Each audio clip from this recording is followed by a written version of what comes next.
Welcome, everybody, to Books with Cooks, a podcast for bookies and foodies. Hi, I'm Jess. And I'm Alex. And we're two cousins who are also best friends who love to read. Yeah. And I love to cook. And I cook to survive. We'll be reviewing, analyzing, sometimes overanalyzing, and discussing the books we're currently reading, as well as new and old recipes from our kitchen to yours. By the way, we're real people with real families. So you may hear cats, dogs, birds, babies, and husbands. So enjoy that bonus material. Now let's get booking and have a tasty chat.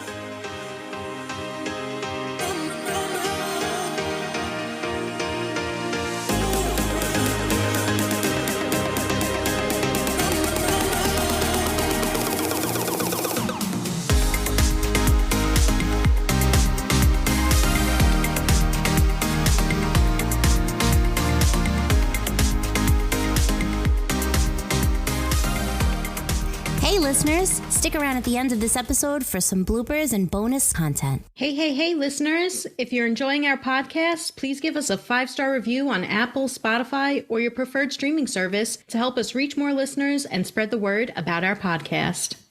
Before we get started, we want to include some trigger warnings.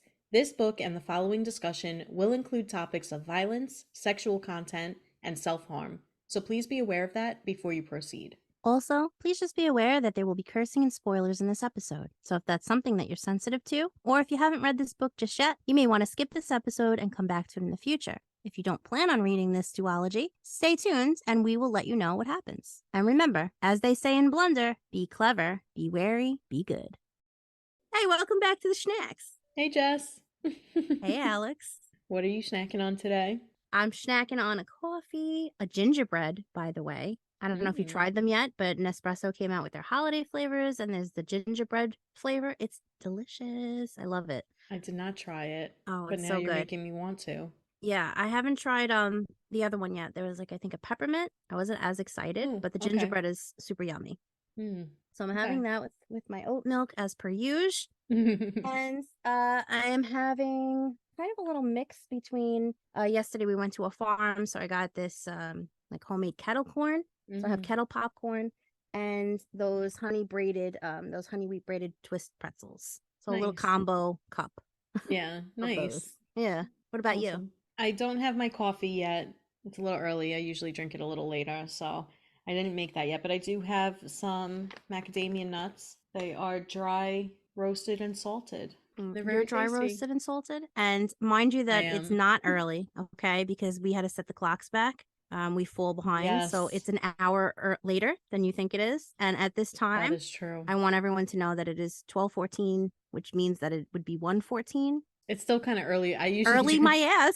I usually drink my coffee. I drink my coffee around 3 usually. Unless I'm really, really tired, but I actually slept pretty well last night, so I didn't wake up feeling too tired, which was nice. Yeah. Yeah.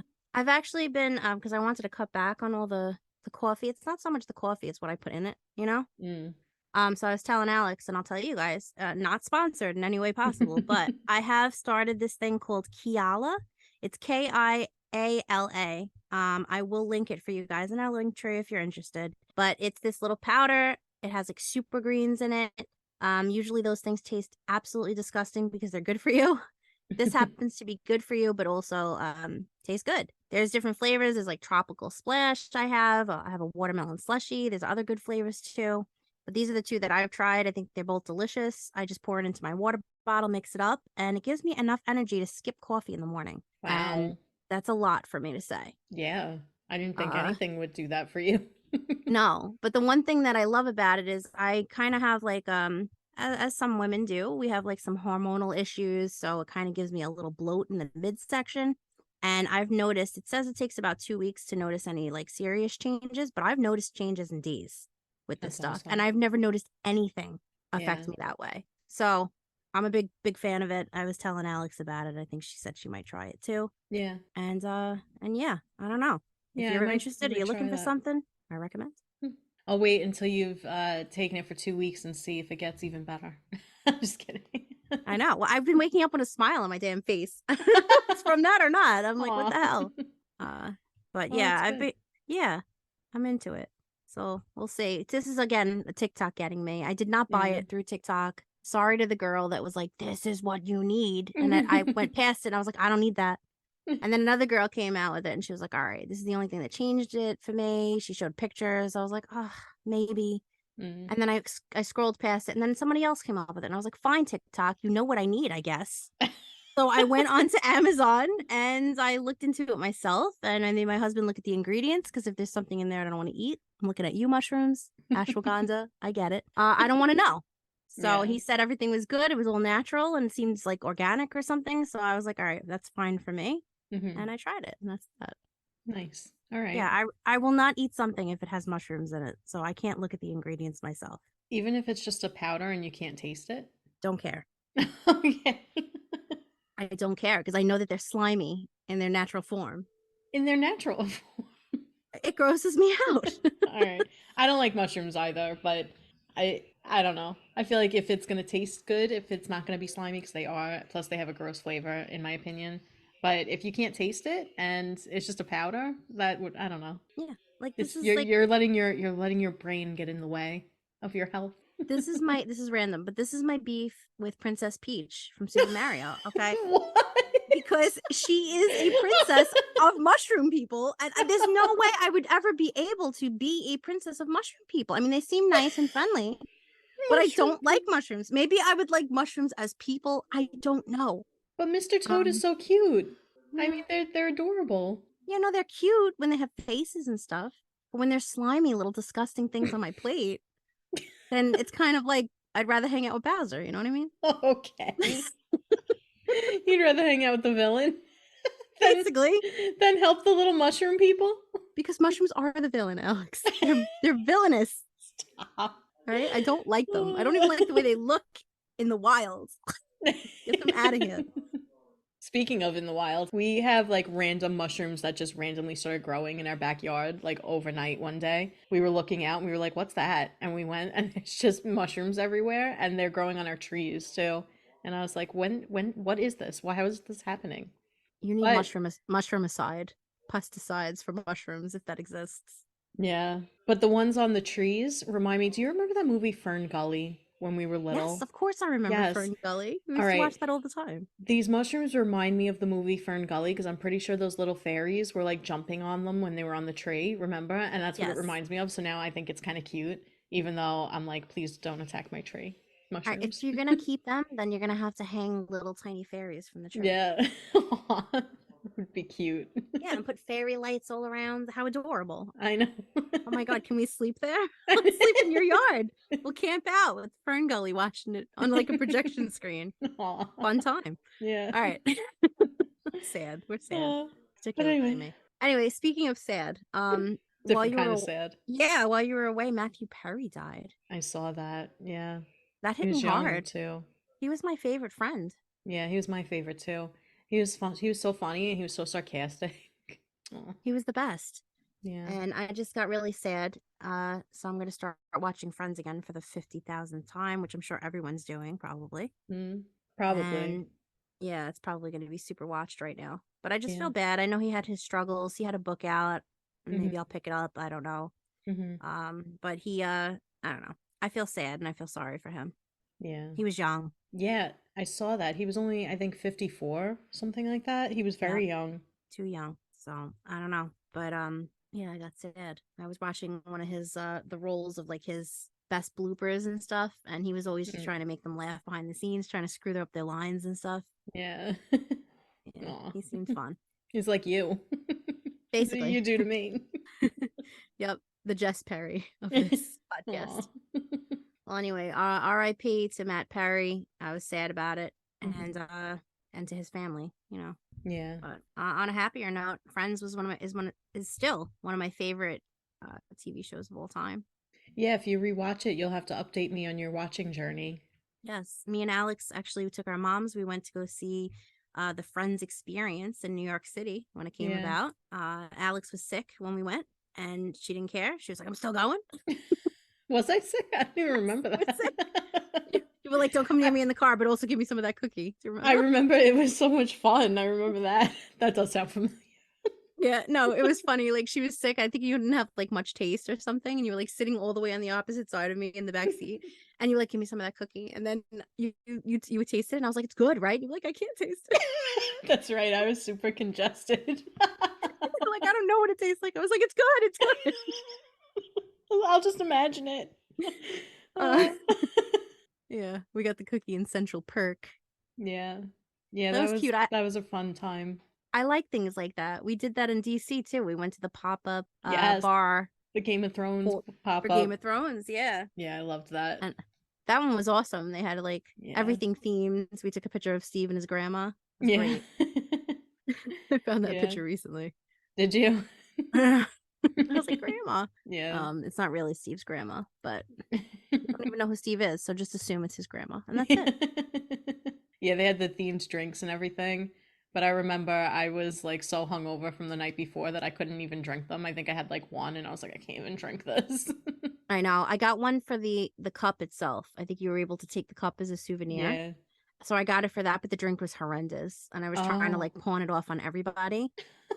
I don't remember who ended up drinking it, if I spilled it out or whatever. But all I do know is that we signed up to sit on the throne to take pictures. And we had to give our phone number, and they were going to text us when it was ready. And when we left, literally 5 minutes after we left, it was ready. And I was like, God damn. Oh, yeah. Yeah. That's right. But that was a fun trip. DC was fun. Yeah, it was.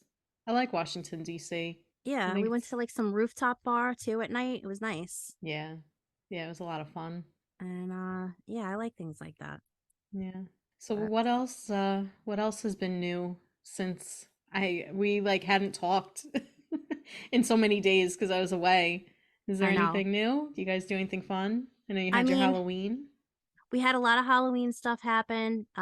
In case I didn't say, but I was Red Riding Hood and my son was the big bad wolf. So cute. But he wasn't a big bad wolf. He was a cute wolf. It was so fun. He went trick-or-treating, and every time that certain people would, he'd ring the bell, and certain people would be like, oh my God, don't, huff and puff and blow my house down. I was like, he's a different wolf, he'll just eat your grandma.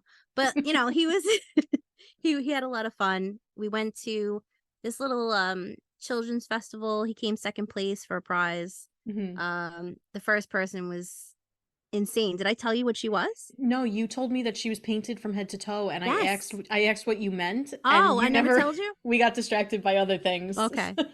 No, she was painted head to toe. She was Mystique from X-Men. It was awesome. Wow. Yeah. Like whoever her mom or whoever did an amazing job. Like I was seeing her and I was like, there's no way that little girl's not winning first place. Yeah. That's crazy. It was awesome. Like her mother has to be some kind of artist. So I was like, this is awesome. She's probably a makeup artist or something. Yeah. So when he won second prize, I was like, that's basically first because it's not even fair. It was cute. Yeah. And then yesterday we took him to a farm on Halloween. I had my in-laws by. It's been very busy. So I've kind of been like reading the same book. Yeah. The whole time. But I did start my holiday reading. Yes. And I am very much enjoying. I started with the Christmas Orphans Club. Nice, right? And you mentioned that to me. Yes, and I'm really loving it. It's feel good. I'm laughing out loud. I love it. What is that about? Because I don't think I've heard of that book until you mentioned it. So I'm a mood reader. So I have that whole list that I had sent you, and I was like, I like all these. Yeah. And then I look at the list or whatever, and then I'm like, all right, I'll start with this one. You know what I mean? It has no particular order for me. So I just decided to start with this one because I thought maybe this one would be the least one I would like. Oh, okay. I figured get it out of the way because I wanted to read it, but I didn't know I wanted to read the other ones more. And I'm loving it. Okay. It's got a lot of humor, a lot of nostalgia. It goes back and forth with the times. It's all about friends. So they're called so far I'm not far in. I'm maybe like 10 chapters in. But basically like a group of friends and they're orphaned for different reasons. They're not necessarily don't have family, but either their family doesn't want them for some reason, or somebody's families did pass. There's a whole bunch of things, but basically it's this group of friends that hang out together every Christmas because they have no one else. Okay. And it's getting to the point now where one of them is moving to, I think, LA, and they want to have one last great Christmas together in case things go differently after he moves. Oh, okay. I'm loving it. That it's so feel good. It's adorable. The flashbacks, I told you, were like mentioning LimeWire and Alex Mack Yeah. and all these things, and I was like, oh my god, this is like Yeah, bringing it I back. know these things. Yeah. So I've been loving it. I think it's really cute and it's fuzzy. We love that. So yeah. But I know while you were away, you read a whole bunch of romance stuff. So tell us all about that. Yeah, I went on a romance binge because it was the same thing. I was like, I need something that's like feel good. We just read like a month's worth of like these really dark thrillers and horror novels. And I know. I needed like a little happy break in my brain. So I did. I did so many.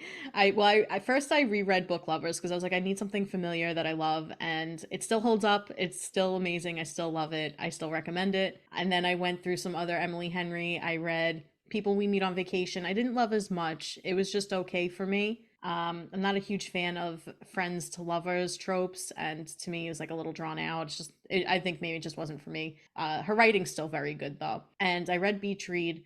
I liked it a lot. Not as much as Book Lovers, but I still liked it a lot. It was really cute. And my favorite that I read was The Very Secret Society of Irregular Witches. This is the most adorable book I think I've ever read in my life. It was so cute. It was so feel good. It was exactly what I needed when I read it, and I highly recommend it. It was adorable. The writing was really good. The characters were good, and just a cute feel good book. It reminded me of Practical Magic at points. It was just really, I really loved it. And then I read some, so I actually DNF'd 2 books.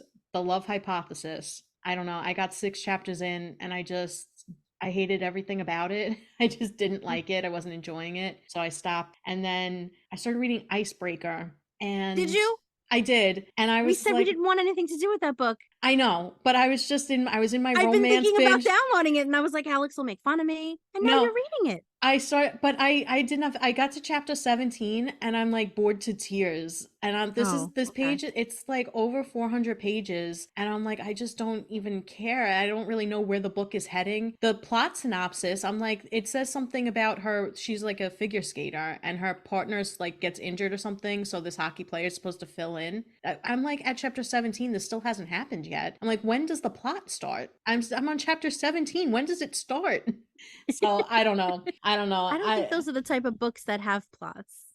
It has a plot. It may not be, it's not like a fantasy plot or like a sci-fi plot, but it's a plot. It's somebody gets injured and he's going to have to fill in, and it's, their budding romance and their relationship forming, but nothing's happened yet. It's just like a bunch of kids in college doing college shit. And I'm like, this is boring. It's boring. I wouldn't say it's poorly written. I think maybe it's just poorly edited, but I don't know. I decided not to finish it, and now I feel burnt out by the romances because I did fly through them. So I'm gonna be starting on my fantasy journey now because we just finished 2 Twisted Crowns, which is amazing, and we have Iron Flame coming out in a few days, and yes. we just read Belladonna, and there's a couple other ones I want to read. Your Iron Flame Woe? Yes, I have an Iron Flame Woe. It's coming out on the 7th. I'm not getting mine until the 8th. I know. Why? I don't get why that is. All right, so that's unacceptable, unfair. I'm not going to buy the Kindle just for a day. Yeah. I'm not doing it. So I'm going to fill it up with shit.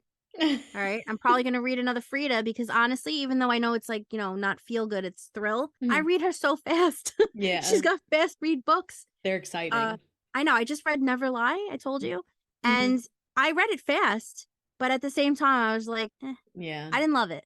I loved The Housemaid. Yeah. I know that I didn't read that other book, but as far as I'm concerned, I loved The Housemaid. It was such a good book. It was so much fun to read. Never Lie was fun to read because she's got that type of style. But, the twists were a little much for me. And the whole premise of it, I was just like, meh. It's like people that they get snowed out. All right. So I'm not going to tell everybody everything, but basically, there's this couple that's looking for a house. Okay, they drive all the way from the city to go to like Westchester or something like that. Oh my god, evil neighbors. What? I said evil neighbors? I'm just kidding. No, there's no evil neighbors. Sorry. I'm sorry. I would have been like, read it now. I know you like that. No, in a snowstorm, okay? They're driving in a snowstorm. Okay, he has a little tiny BMW that skids on the road. It's like what are they called? Rear drive? I don't know. Whatever. Rear irrelevant. drive. It's not 4-wheel drive. All right. Okay. Bottom line is 10 foot of snow. They're stuck there. Okay. So instead of like leaving or like, I don't know, pulling a cab and getting the hell out of there, they're like, let's see if there's a door. Let's see if there's a key to get into the door of this house. What? Because the real estate agent doesn't show up. They find the key under the doormat or wherever the hell they find it, and they stay there for the weekend. That's weird. It's weird. And there's a lot of weird shit that happens in that That's house. very weird. All right. And of course, that makes you want to read it. But at the end, I was just like, meh. Yeah. I have heard that Frida McFaddy is well known for her over the top twists. Like that's just a thing that she does. I like that. It's fun. I like that because I don't take these books seriously. I'm not like going in there being like, this is the best book I've ever written. Yeah. Like this is just like a fun little read. Like when I feel like watching John Wick. I know it's not the best movie ever, but it's fun. It's fun. Yeah. This is the type of I like those type of books just to read for fun. And they're good little like in-betweeners. This one though, sorry, Dana. Dana was like, never lie, read it. And I was like, all right, that was on my next to read of hers. Yeah. No, yeah. Not my favorite. But next we're going to read The Housemaid's Secret. So I'm interested in that. I want to see where it goes from there. Yeah. And then that third one comes out, I think, in June. So that'll be looking forward to that. Yes. And it's just easy too, because all of her books are on KU, Kindle Unlimited. Yeah. It makes it super easy. Yeah, you could just download them and read them whenever you feel like it. Oh, I wanted to mention also, that Scribed app that I have? It rebranded and now it's called Everand. And I feel like, I don't know how I feel about the title. Everand, I feel like it's like... Littering end. I don't know. I think it's like a play on ampersand, because the symbol is the ampersand symbol. Oh. And I think ever and is supposed to be like forever and or something. I don't know how I feel about it. Scribe made sense to me, so I know. Yeah, Scribe is cute. Yeah, and they changed the colors. It used to be blue and white, which I liked. It was calming. Now it's like yellow and black, I think, like a bumblebee. What's the deal? No. I mean, I still love my app. I just don't know how I feel about the rebranding. What's the deal with yellow? Okay, do you like yellow? I mean, I don't no. I don't gravitate towards yellow. I guess it depends. If it's a very soft, light, like pastel-y type yellow, I don't mind it. But like bright, I'm not a big fan of like those like bright, like orange. People will be like, oh, it's cheery. No, it gives me anxiety. I don't like it. Step off, yellow. Like what the hell? I like when it's like that, almost yellow, but it's really an ivory type of color. Okay. That's pretty because it's soft, it's calming. That's actually kind of like the color we're doing in our spare bedrooms. It's like a very pale, like whitish yellow.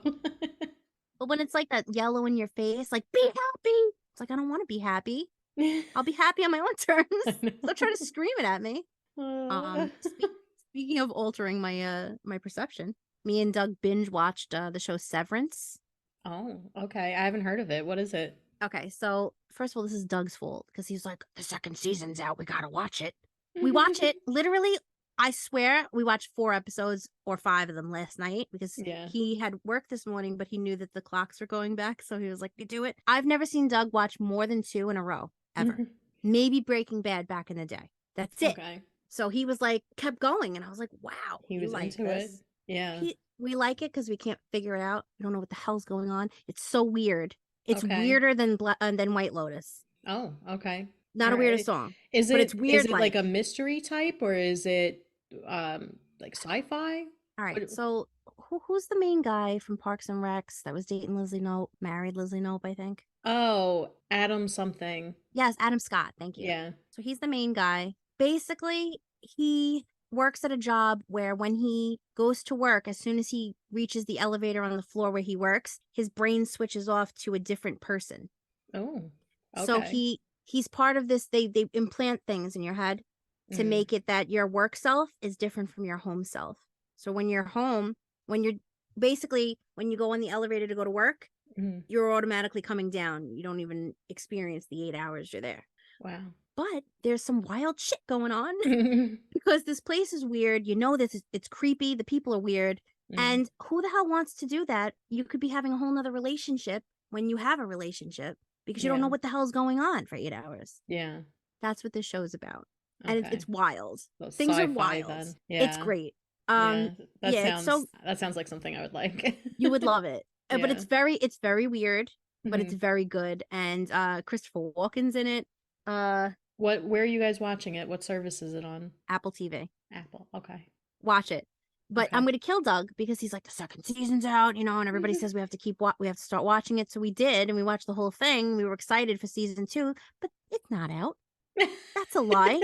It's not coming out till 2024 or 2025, man. I was like, why would you do this to me? Why? And it left off on such a cliffhanger. I was like, God damn it. I need to know what happens. That is so annoying. With this writer's strike, everything is getting pushed back. Because I know we were talking about the Last of Us the other day. I was like, I can't wait until that new season comes out. So I looked it up. It's not coming out till 2024, 2025, just like that. And I was so upset. I was like, why are you doing this to me? And I get why they're doing it, but it's I was lied to because I believed that I was told that it was already available. And now it's not available. And when I tell you this finale, like it was 2 a.m. and me and Doug were literally sitting up like watching this with our eyes bugging out, and I was like, what is that? Wow. Whoa. Like on the edge of my seat. Yeah. And I was like, wow, I can't wait. Let me see what how many episodes are in the next season. And the next season wasn't there. It wasn't there. I was like, what? So it's messed up. Yeah, I know. But yeah, watch it. You'll watch it quick. It's really good. You'll like it. I think you and Rob will like it. Yeah. Other than I'll that, definitely start that. Yeah, watch it. It's weird. Be prepared, but you'll like it. It's good. Okay. All right. Yeah, and then that's it. Yeah. I don't know. We read this book. Yeah. Oh, yeah, I can't wait to talk about this book. All right, let's get into our word of the day then. Yes. We had a good conversation. Okay, it's time for the word of the day. Remember that we encourage our listeners to use these words in your daily conversations and with us on our socials. Each word of the day will come from the Word of Day Vocabulary Workbook by Francine Puckley or Franny the Pucks. Follow the link in bio to get a copy for yourself. Without further ado, today's word of the day is cantankerous. Can't take her nowhere. Just kidding. Spelled Cantankerous. Pronounced cantankerous. It is an adjective defined as ill-tempered, cranky. For example, you kids stay off my lawn, our cantankerous neighbor barked. Alex, let's come up with some other examples. Okay. Well, the nightmare as he journeys to find the Twin Elders card with Raven and the other members of their group is quite cantankerous. In a fun way, Elm sometimes is cantankerous. I was going to say Elm too. Yeah. That's funny. I agree with you. We team Elm up in here. We love him. Yes. My new book love. Mm-hmm. When I wake up in the morning, I am extremely cantankerous and people don't like to be around me. I think of the movie Tropic Thunder when Jack Black is tied to a tree and he wants, quote, jelly beans that are really drugs, and he's screaming and he's like, your mom's a cantankerous whore. And he's like, I'm sorry back then when I said that your mom's a cantankerous whore. She's not. She's a nice lady. It's just that whole quote. So that's all. Nice. All right, so here's some trivia about the word cantankerous. If they had such a thing back then, Ebenezer Scrooge would have been voted most likely to become cantankerous in his high school yearbook. Of course, that was before the visit from the ghost of Christmas yet to come, but his spiteful and noxious attitude definitely made him someone with whom no one wanted to spend much time. That's true. He was cantankerous. He was, but how is that trivia? I don't know. It's not. It's just kind of speculation, if anything. What's her name? What the hell? Franny the Pucks? Franny the Pucks has some beef with Ebenezer Scrooge, and she was like, I'm just going to throw this asshole under the bus. I would vote him most likely to become cantankerous. Yeah. She's like, you want some trivia on cantankerous? I know someone cantankerous. All right, well, there you have it. That's cantankerous. Use it on your loved ones during Christmas time if they're being cranky. Hey, Christmas cantank. Yeah. Don't call them a Scrooge, call them cantankerous. All right, I'm done.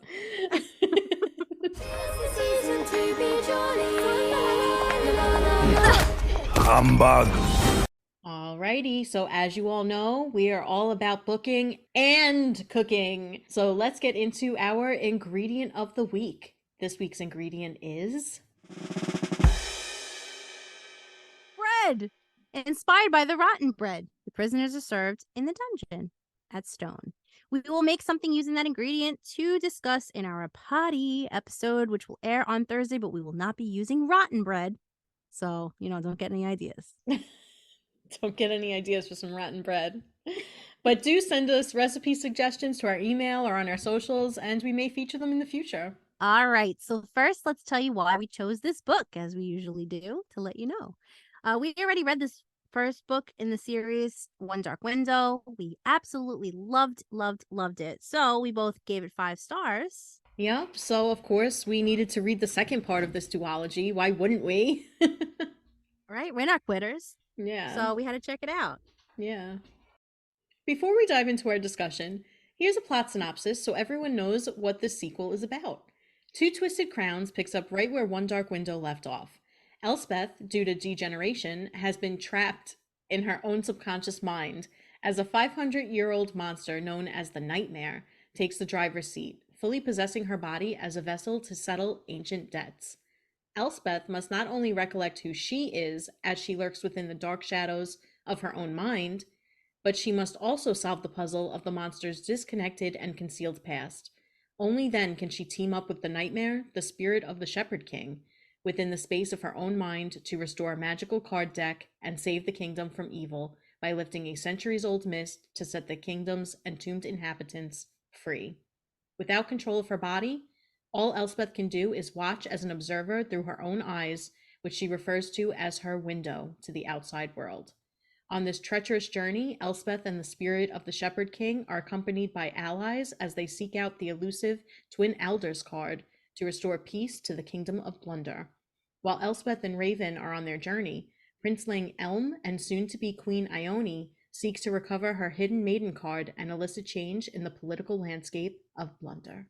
All right, so for those of you who may not have heard the author bio for One Dark Window, here it is again for this second part of the series. Rachel Gillig, also known as Rachie the Gills, is a New York Times bestselling author of dark fantasy novels and praised for weaving in enchanting prose. Gillig, the author of debut duology series The Shepherd King, which includes One Dark Window and this Two Twisted Crowns, or, the Gills Ills, as we're going to call it, rocks, was born and raised on the California coast. Gillig is 34 years old, a Libra, and a socially outgoing person. She's a writer and teacher with a BA, bachelor's degree, in literary theory and criticism from University of California, Davis. If she's not ensconced in blankets dreaming up her next novel, Rachel is in her garden or walking with her husband, son, and their poodle, Wally. Okay, so let's talk Two Twisted Crowns. Let's Yay! start with let's start with sharing your thoughts on the sequel's change in narration. How did you feel about the shifting through perspectives of Elspeth, Raven, and Elm? And did you find yourself more enthralled by one perspective over another? I loved this change. This was so refreshing, and it didn't make me feel like I was reading a different book, but just getting to know characters better and deeper, and I loved it. That's what she said. But I absolutely love the change in narration. I wouldn't have changed a damn thing. I think Rachel Gillig knew what she was doing. I loved being in different perspectives in this one, and I loved being in Elspeth, in her perspective, how she was in the depths of her own mind, kind of the similar way that the Nightmare had been in the first book. And just bravo. Yeah. That's my thoughts. Bravo. But yes, I did find myself enthralled with Elm. I loved every chapter with Elm, and I couldn't wait to get back to him, even though I really did love the other chapters as well. I loved Raven's little story that was happening here, and I loved finding out more about his backstory, and I loved finding out what was going on in Elspeth's own head. I loved Yeah. loved everything about the writing of this one. What about you? I agree with you. I loved the change in perspective. I love that we got to know these characters a little bit more in depth, like you said. I also love that we got to see two different plot lines, basically, between we had Elm and Ione on one part of Blunder at Stone, and then we had Raven and Elspeth and the Nightmare on their journey to find the Twin Elders card. It kept it really fresh. It kept it really exciting. Yes. And it got us invested. So I already knew that I loved Elspeth. I already knew that I loved these characters, but yes, I also found myself really gravitating towards Elm. He was already one of my favorite characters in the first book, and so getting more of him in this book, just I couldn't wait to get to his chapters again. But I agree with you. It wasn't like I didn't like the other chapters. Each time there was a shift, I was like, oh yeah, now we're getting back to this. What happened? You know, Right. she did a really masterful job of keeping you on your toes at the end of each perspective, but then not getting to another perspective and being like, oh, I just want to find out what happened with the other ones. It was like, oh no, now I'm back in this and I want to know what's going to happen here now. Right. So it was a lot of going back and forth that made it really exciting to read, and I loved it. Yes, and the imagery, her imagery is just always on point. Such an Okay. atmospheric novel. Yeah. Yes, and you could Amazing. just you picture everything as if you're watching a movie inside your own head, kind of like how Mhm. Elspeth is stuck in her own mind. Like, it's just bravo. Yeah. Yeah. Can you tell this is going in a 5-star direction here? But I will say I agree with you. You know, like everything had its own different thing that I was interested in. Like I was learning about the Shepherd King through Elspeth. I was learning about Raven's backgrounds, and we were learning through Raven's chapters. And then I was learning about this new budding romance, and I hate using that word, but we always do. Yeah. But this new romance that was going on between Ione and Elm, and I was there for that. You know, that Yeah. was refreshing. Yeah. Because we got little bits and pieces of Raven trying to speak with Elspeth, but we knew that they loved each other already. Right. So we didn't. That was kind of on the back burner, but still there, and just Mhm. well written. That's all. Very, yeah. Yeah. I think agree we'll with be you. here for 6 hours saying that. So Yeah. I have more, but I'm going to save it for when we talk about her writing. Because I could talk about her for days. So we learn that the Twin Elders card possesses the ability to bend time and revisit the past as an observer. Very cool. During Raven's time travel, he discovers he's a direct descendant of the Shepherd King's son, Bennett, who, after watching his family perish, became a pariah, changing his last name to you. So how'd you feel about this reveal, Raven's revelation? Did you see it coming? How'd you feel about the reveal of the magic that the Twin Elders card embraces? I did see this coming with Raven because earlier on in the book, when Elspeth is in the memories of the nightmare in her own mind, she sees his children and they all have yellow eyes except the one, Bennett, who has gray eyes. And I was like, oh my God, like Raven. And then she also put some other things in there occasionally about his nose and how the Shepherd King had like the hooked nose, and it's just like Raven, they're always making fun of his nose. Yeah. And they always make it a point to mention that Raven has the gray eyes. So I wasn't surprised. I mean, I liked it. I wasn't annoyed by it. I wasn't, annoyed that I had seen it coming. I think it made sense. I liked the reveal, and I thought it was really well done. The magic of the Twin Elders card. So I don't know if it actually lets you bend time, but it lets you commune with the spirit of the wood, and she can move through time. So in that sense, he was back 800 years, and then he was 500 years ago. He watched the Shepherd King be slaughtered and his children, which was really upsetting. And I thought it was so sweet how he tried to save him too. He tried to protect the kids, even though he couldn't do anything. But I thought that whole set of chapters and scenes where he's using the Twin Elders, he's communing with the spirit of the wood, and we're getting all of this information from the past. It was so well done. It was so interesting. I thought it made sense for the book. I really liked the reveal of the Twin Elders card, and I liked the spirit of the wood didn't want to give it up, and she was like, no, you need to use it here. And in order to be able to take it, he had to go through his own trials and come to a reckoning with his own history and his lineage. And I just thought every all of this was well done. I loved it all. I wasn't really surprised by the Bennett thing, but I was surprised by the time travel thing, and the fact that time also moves differently when you're using the card. So all of that was a surprise to me. Yeah, I loved it. I loved that. It doesn't exactly bend time either, but it does. You can't change anything. You're just there as an observer, basically.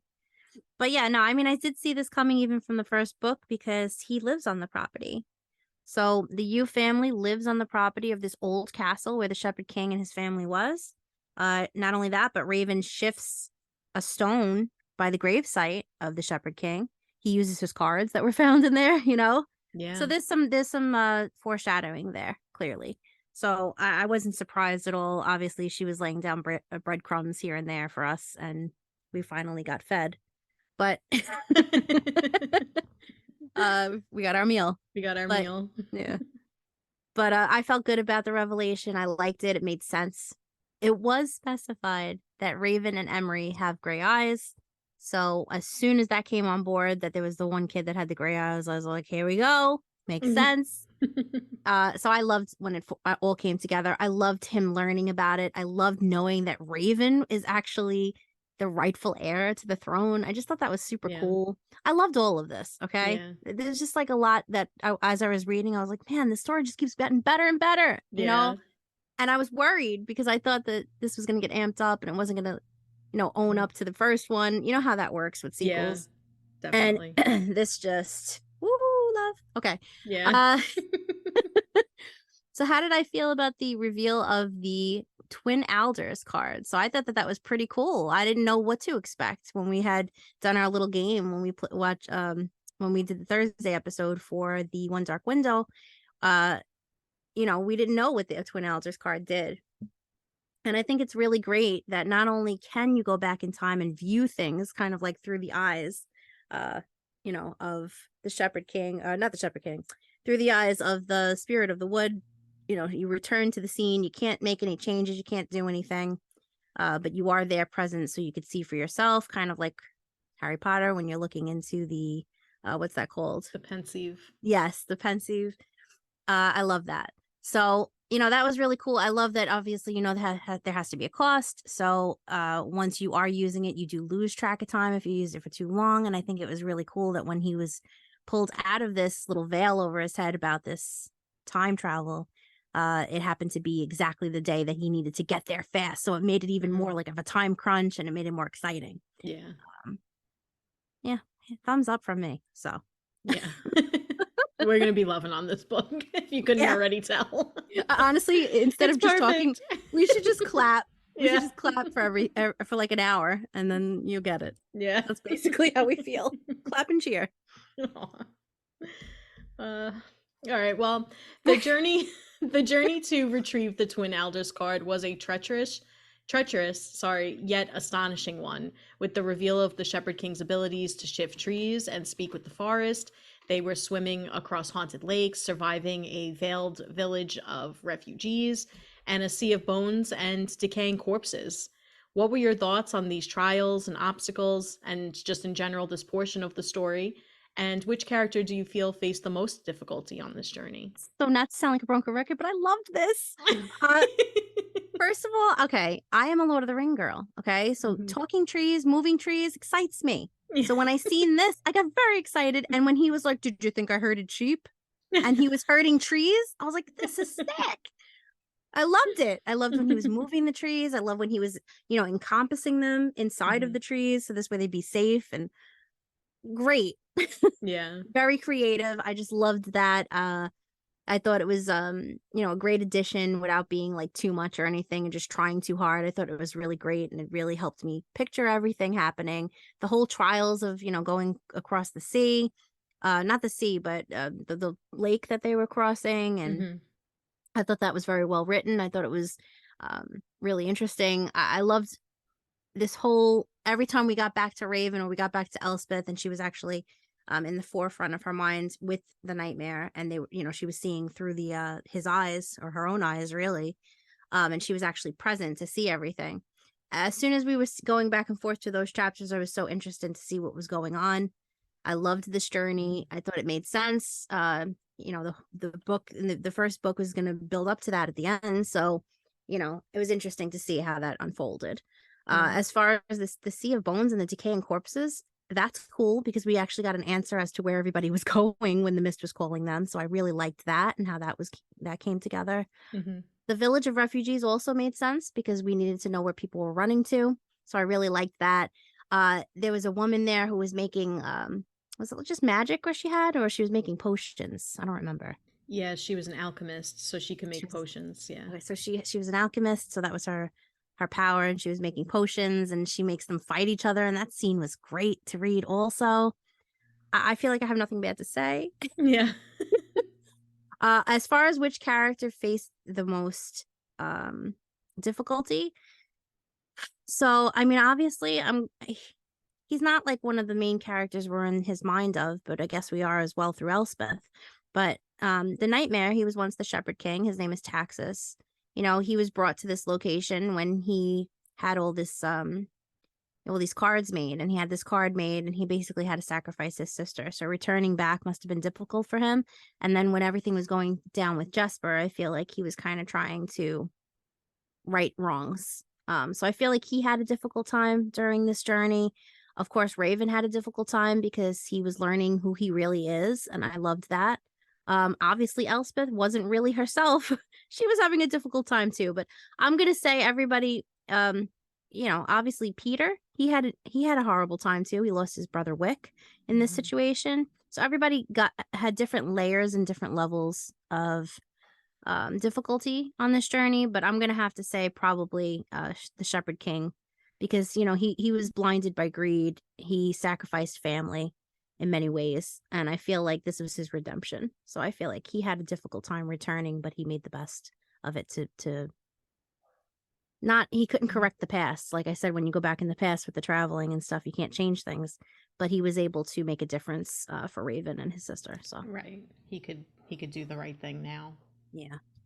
And for Elspeth. Yeah. Yeah, I mean, I agree with you. This was so exciting to read. It was really well done. None of it was boring. None of it didn't make sense. It was perfect. That's how I feel about this book for the most part. When we found out about the Shepherd King's abilities, I thought that was really cool. I didn't see that coming. I was like, No. oh, that's really fun. Like, I love that. And when they were going across the lake, that was such a haunting scene. I know we called it a haunted lake, but it was very haunting. It was very creepy. I was worried for our characters during all of these scenes. I was really concerned for their safety and their well-being. When they got to the village of the refugees, I loved this because it gives you those answers about, well, what happens to these people when you say that you save them and you send them off somewhere? Like, where the hell do they go? And you're not sure if you're going to get those answers, but then she does. She gives you those answers, and she does it in such a great way that really makes sense, and it was impactful when they were forcing Raven, Jesper, and Gorse to fight each other. I was like, oh my god, am I about to watch Raven kill Jesper? Like, I was on the edge of my seat. I was so anxious reading this, and it was just so well done. Everything else I loved as well. In terms of who I thought had the most difficult journey, I do think it was Raven. I think that he had to face, he ended up killing Gorse. That was something that he had a lot of difficulty with. He expressed a lot of remorse over it, and he was really struggling with his own self-identity as a result. Plus, he had to basically allow his sister to run into the mist to be this guide for them to the spirit of the wood. It was something, once again, he was really struggling with. And then he had to come to terms with who he is, who his family is, where his descendants, where he's descended from. And all the while he's just trying his hardest to keep everyone safe, and he does end up losing Wick, who was Peter's twin brother. They were all close friends. That was very difficult. And for me, I think it was him. I agree with you about the Shepherd King also having a hard time, but I think for me, I think Raven was really, this was like a journey for Raven to finding his true identity, and it was a journey for the Shepherd King and finding his redemption, like you said. Yeah, and I agree, because Raven was also dealing with the fact that the woman he loves is trapped inside of her own mind. Yeah. So he has all of these obstacles. So he has a lot of things that he has, a lot of hurdles. Yeah. And it's interesting too, because when they were swimming across the haunted lake, as we call it, their greatest fears are the ones that are trying to drown them. I know. It was so good. So good.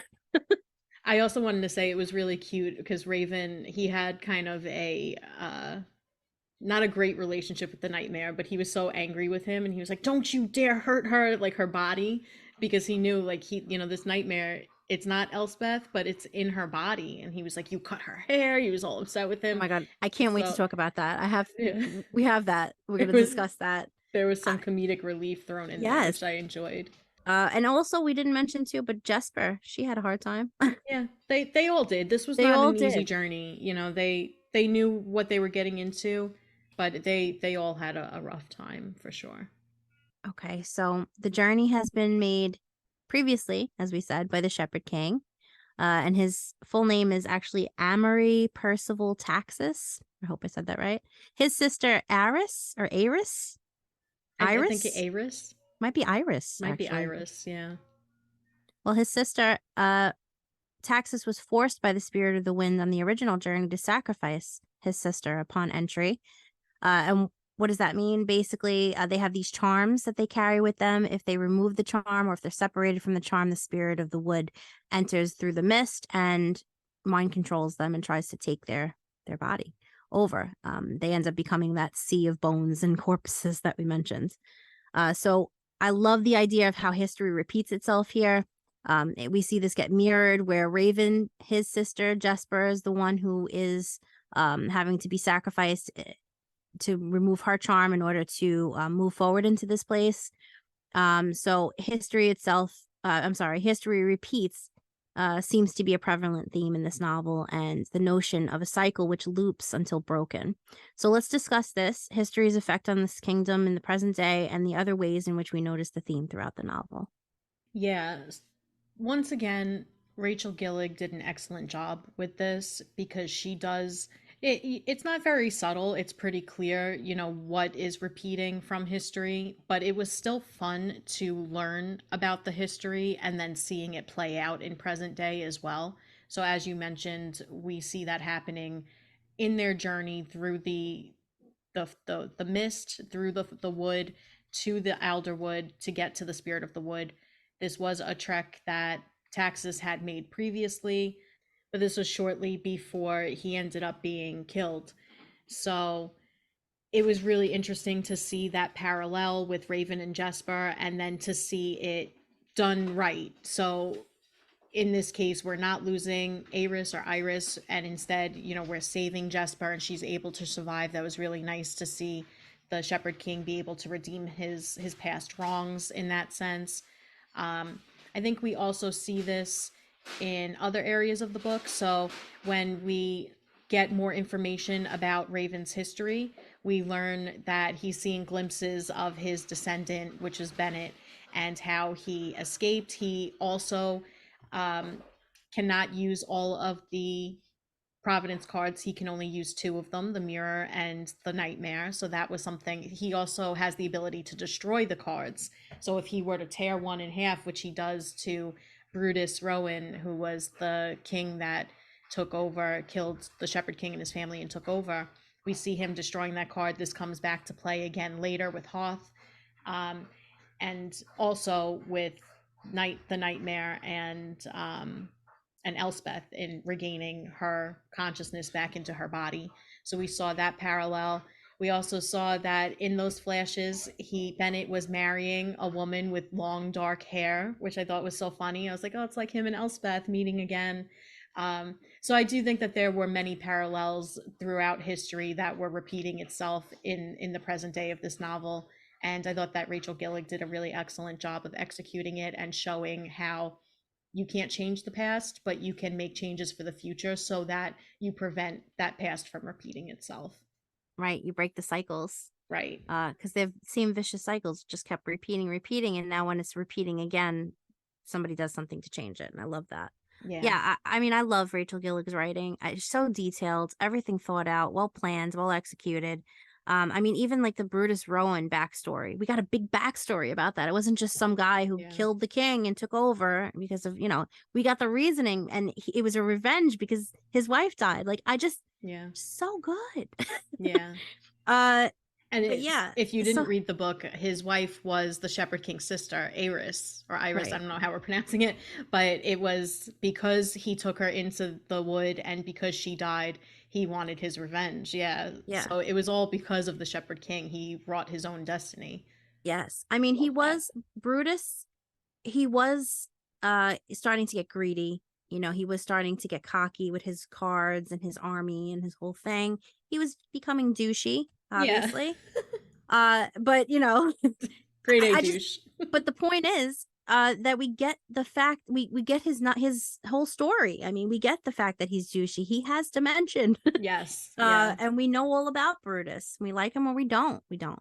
But yeah, I mean, I love the whole idea of this cycle of the mist and all this greed through the Rowans and all these things happening for 500 years or maybe longer. And now all of a sudden, you know, someone comes along, gets to break the cycle. We get we're going to talk a bit more about this too, but I love the fact that Taxus isn't like, yeah, put my lineage back there, you know, make my heir the one. We'll talk about it, but even that cycle is broken. Right. Usually it would be revenge to be like, put my heir on the throne, and he doesn't do all that. So we'll talk about that, but just I don't know, I just want to hug this book.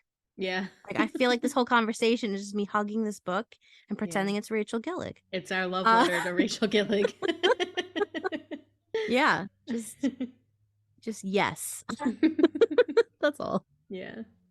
All right. So one of the perspectives in the novel is Elm, one of our favorites, who finds himself entangled with Ione, Elspeth's cousin, who we learn was forced by Prince Hoth's Scythe card to cruelly hide her maiden card so she cannot cease its magic. Let's talk about this section of the book and their developing love story. In what ways did their relationship impact how we as readers perceived their characters? And do you think that it strengthened or weakened their characters? Did we not want this from the first book? I feel like we wanted this. This was half what I was looking forward to in this book. Yeah, because they had like that animosity, but that tension, and I seen it there. We knew it was coming, and it was well delivered and early, and I got excited. Yeah. But yeah, I loved their developing love story. I loved that you couldn't really read her because she was behind the maiden card, and this whole thing I didn't see coming with Hoth hiding it from her. He is a piece of shit. Yeah. Hiding this for her, so this way, you know, he's messing with her, and he used the Scythe card so she didn't know where it was hidden. And it gives this cute little mission. Well, not really cute because, you know, she's stuck in this role that she doesn't want to play. But it's cute between her and Elm in the fact that they get to go on this little quest and get to know each other better throughout it. And it's just, I was there for that. I was loving those chapters. So I was loving their developing love story, loving these sections of the book. It definitely helped us perceive Elm better, and it would have not made as much sense if we didn't get to see it through his eyes as it was developing. So I really love that we got his perspective on it. His point of view was so vital, I felt like, for this to get the effect on readers in the way it did for me, and I'm sure for Alex as well. And then as far as its strengthening and weakening goes, I mean, it definitely weakens in a way Elm, because he wasn't paying attention as much as he usually does. He was caught off guard with certain things. You know, he becomes righteous at one point where he's like, I'm going to stay behind and face my brother. Maybe he wouldn't have done that before. So when I say weakens, I might mean it like that. It strengthens and weakens in a good way, not strengthens him, not weakens him where it's making his character seem less than. It's just that, you know, he's blinded by love in a good way. And I really love that. I love that his character takes a turn in a good way. There's an arc there. And I really loved them together. I loved the epilogue at the end as well too, when they're getting married, and yay. Yeah. Yeah, I agree with you. I absolutely loved this in the story. I was hoping that it would be in the book. I didn't think it would be so prominent, so I was over the moon about it. I was so happy. And I really like Ione. I really loved Elm, and I loved their relationship. I loved how they were able to, through their trauma, be able to find each other and help each other heal. And I thought that was a beautiful message and just a really beautiful way for their story to unfold, because they both had some serious trauma. Elm really, I mean, had been living in a nightmare for a very long time. And their relationship definitely impacted us as readers, because first of all, we get a lot more information about Ione, and in a more positive light. In the first book, we see Ione through Elspeth's eyes, and even though Elspeth loves her cousin and they're very close, she's also very concerned for her sister, and she sees the changes in her with the maiden card. She doesn't know, obviously, that it's not her fault. Her cousin. Oh, sorry. That's what I meant. But it's obviously not her fault that she can't stop using the maiden card, but Elspeth didn't know that. And we were starting to see maybe some more negative in Ione in the first book. So then to come into the second book and see more depth to her character through a different lens, I thought was really helpful. And I really ended up loving her character a lot. I think that their relationship, I agree with you. I think it both strengthened and weakened them. So for Elm in particular, yes, I think he was a little bit weakened by the love in the sense that he maybe wasn't as cold as he used to be. But I think that overall it did strengthen him because he now had a reason for what he did. He had some sense of purpose. He wanted to become king. He wanted to make a change in the kingdom because now he had somebody that was supportive of that. He had somebody that he felt like could be by his side and help him with that. And I think that that was really beautiful. And for Ione, I think it was the same thing. You know, she needed somebody that really wanted to see her. She felt like she was always on the back burner. Nobody really noticed her. There was a really cute scene where they used the chalice card with each other to answer questions. And he has to prove to her that he noticed her before the maiden card. And she's like, absolutely not. There's no way you did. And he proves it tenfold. And it was just really cute. I loved everything about this. I loved what it did to the story. And I liked how the rest of the information about Prince Hoth and the king and everything that was going on in the political sense of the novel was unraveled through their story. Yeah. Yeah. And I love too about Ione how after the maiden card is lifted, because as a reminder, or for those of you not who aren't reading it, the maiden card gives you great beauty on the outside, and we find out it also heals, but it also gives you a cold heart, so it gives you like, you know, makes you not as kind. So during this time, in order to save Elm, she kills a bunch of highwaymen. And then later, after this, you know, veil is lifted and she's not under the maiden card anymore, he thinks that she's going to be this different little, like, you know, princess damsel, and she's not. And she's like, I'm glad I killed them and I do it again. Yeah. And I was like, hell yeah. I loved it. I know. Badass. Like, you know, I don't know. I love them. Yeah. Me too. And I think that they're going to make a lot of good change in this kingdom going forward. So let's discuss the Inquisition scene. Oh, I liked this scene in the castle between the king, Elm, the Destriers, and the prisoners, who were Ione, Eric Spindle, and Tarn. I said Tyrn, but yeah. Tyrn Hawthorne. That's Elspeth's cousin, father, and uncle. So Ione saves Elm's lives in the woods, like I just mentioned, and then asks Elm to return the favor. So how well do you feel that he handled that task? I think he did an excellent job.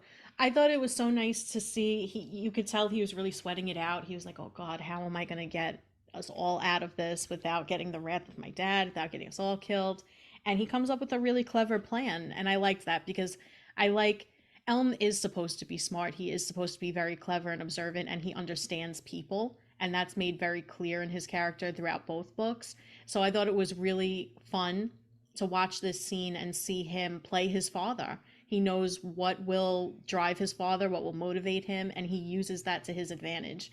So I really liked seeing that. And in the end, he does. He saves Ione's life, and he also gets she had asked for free reign around the castle because she wants to search for her maiden card, and he gets that for her as well. So I thought he did a great job. And then when chaos erupted at the end of the Inquisition and people are fighting, he just freezes everybody with his scythe card. I was like, oh shit, this is cool. Like, yeah, it was a really well done scene, and I loved what it showed us in Elm's character during that scene.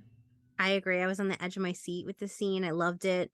I loved everything when he was, you know, making the uncle Tarn, whatever, talk, and you know, trying to hit all the right targets for the king, knowing what buttons to push and what to say exactly. I just think he's very cunning. You know, he's also caring though. Elm, we love him. He's a bad boy with a heart. We love that. And he's sarcastic. We love that. Yeah. I think he handled the task very well. And throughout the whole journey of their little quest on the side as well, you know, he never forgot about her. He never forgot to keep looking with her to resolve this issue so she'd be okay. And through it, he really began to care for her, and you could just tell as it was going. You could feel it through him, and I love that. Yeah. So now let's discuss Prince Hoth, who the Ugh. nightmare maimed at the end of One Dark Window. He was healed through the healing power of the Maiden card, which they discover the secret of the Maiden card after Hoth pushes Ione to her death through an open window of the Spindle House. Yet the card revives her and heals her fatal wounds. So how did you feel about the reveal of the card being used for healing purposes? And also about the scene overall and the consequences of Hoth's recovery? I cannot stress how much I love that the Maiden card heals. Now, I get it because obviously if you use it, it's going to give you great beauty. So if you have marks and stuff, it's going to heal that. So that makes sense that it would do this. And I just love this because I love there was a comment that Ione made about, oh, you know what? Women can't use this to their advantage. Of course, they're going to keep this a secret for men. Like, this is something that we can use for us. You know what I mean? I just love the whole feminist aspect of it.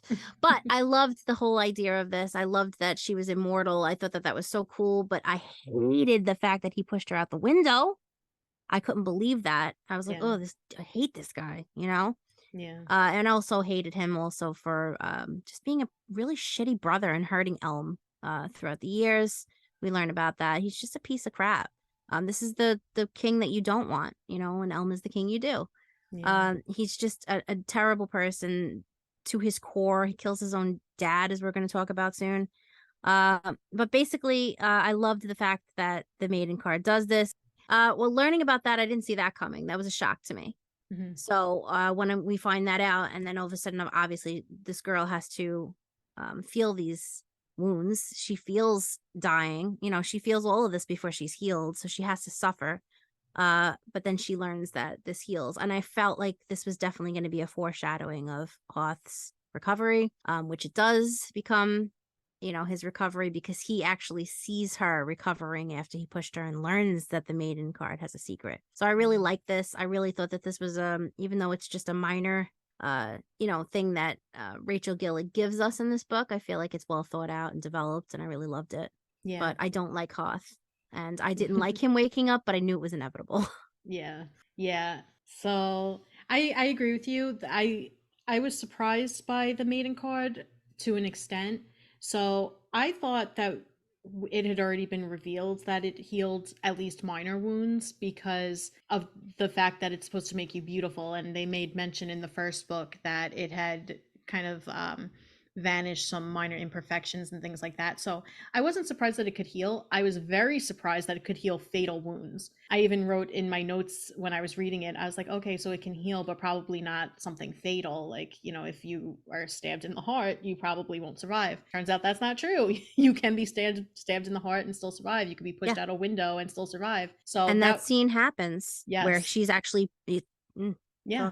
But it's I mean, that was a shock to me. So I found that very interesting. I was devastated when his recovery was revealed, because I was like, oh, this is wrapping up so nicely. Like, he's going to die, and then Elm will become king, and Ione will be queen, and it'll be so beautiful and nice, and everybody will be living happily ever after. And then he's just alive and well because that asshole Lyndon discovered that the Maiden card could be used for the healing through communicating with by using the Nightmare card on Prince Hoth, who had made the connection because he saw Ione in his room and knew that he had killed her. So it was a shock. I did not see that coming. I was very upset by it. And in terms of the consequences, I mean, oh my God, I was so upset after that happened. And then we have Elm being thrown in the dungeons, and Ione had to escape. I just I was on the edge of my seat once again. I was just like, I don't know what's coming next. I don't know what's going to happen. Please don't let them die. Like, I was like, if you kill my Elm, I'm going to be distraught for the rest of time. And but it was so well done. Once again, just bravo once again to Rachel Gillig. I thought she handled all of this really well, and I thought the reveals made sense. I thought that they were well handled, and it made perfect sense with the plot. It made it really exciting, and I have nothing bad to say about it.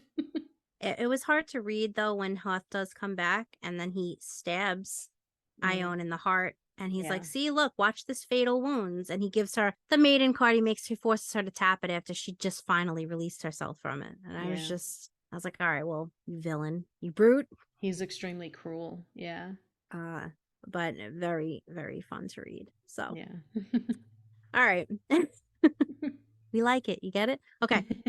So speaking of how Hoth is a big jerk, brutal Hoth poisons and murders his own father, the king, and then frames Elm for the act, throwing Elm into the dungeon for a crime he didn't commit. So let's discuss these events and his tyranny. He's quite the piece of shit. Yeah.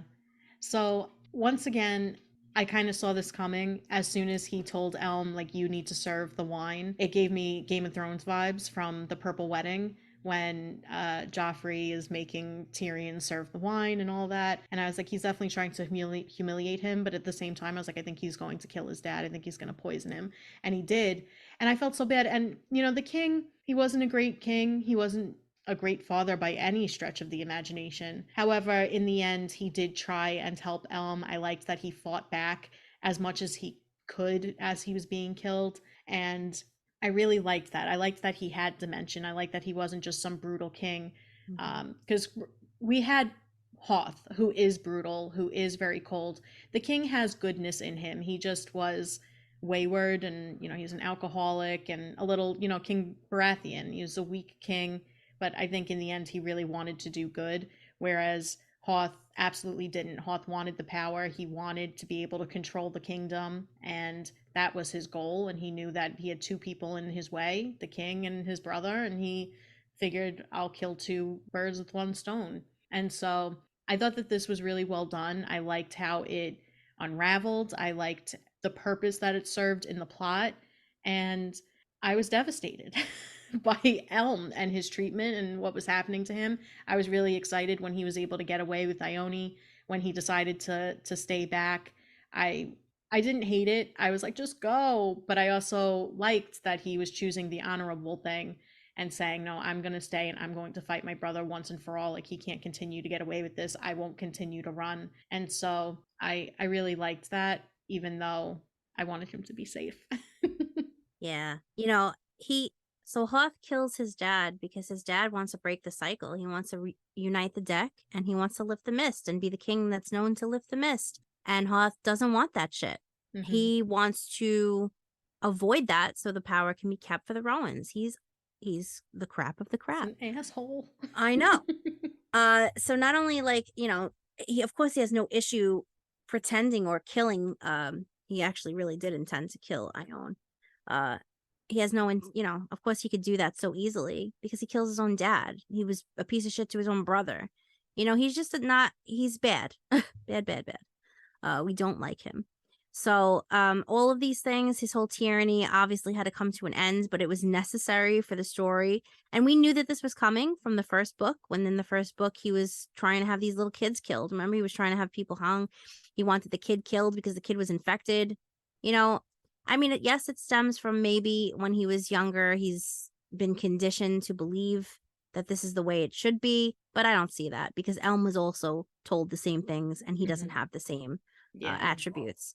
So sorry, Hoth, whatever. Don't feel sorry for you. Would have liked him thrown in the dungeon, but he gets what he deserves. And I just, I think that they were necessary for the story and well developed and executed once again. So way to go, Rachel the Gills. Yeah. And I'm sure he was good looking too. I have the sense that he probably was cute. Mm-hmm. But obviously Elm is superb. Okay. He's the taller tree. Do you know what I mean? So it is uncovered that the cost of using the Twin Elders card is to lose sense of time.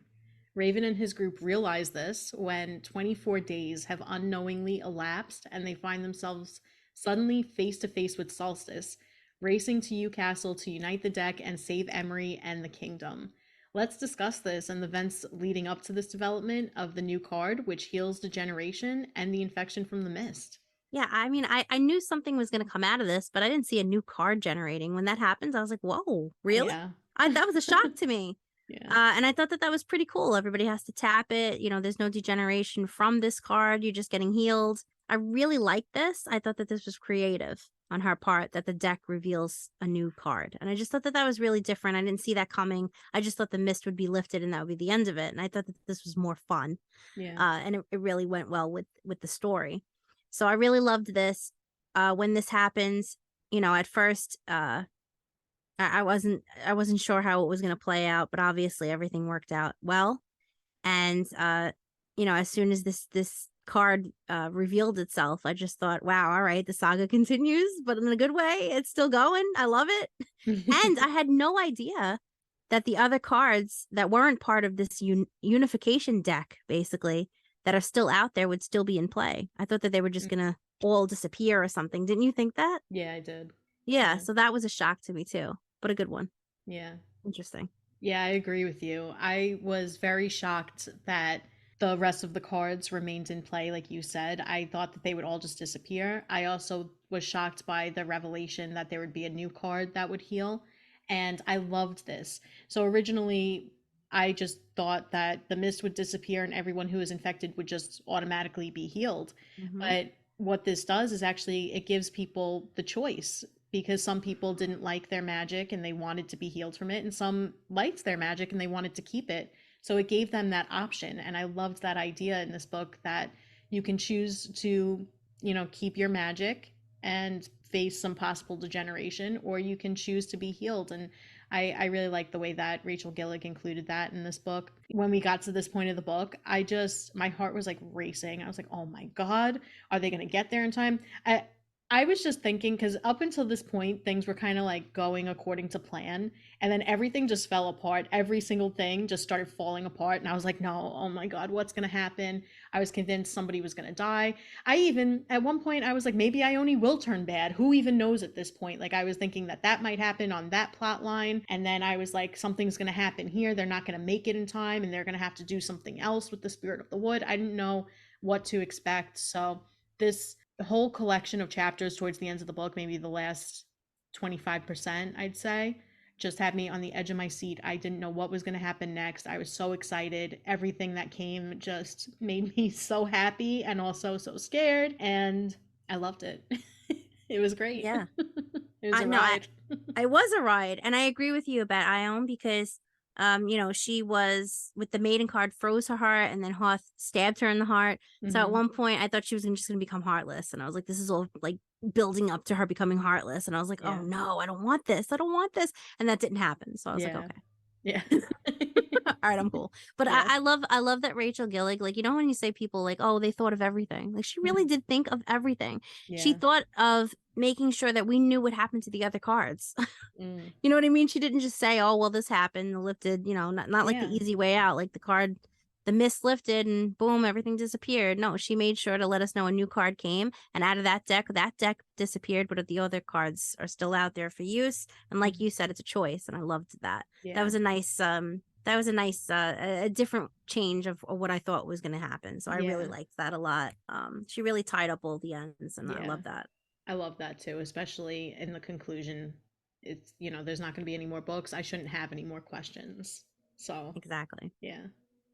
All right, so as we mentioned a little earlier, the rightful heir to the throne by blood right should be Raven. However, Taxus, that's the Shepherd King's real name, he does not wish to restore his descendant or their reign, but rather seeks to place Elm on the throne instead. So how did you feel about the way this unfolded and the reasons behind Taxus's quest for Elm to rule?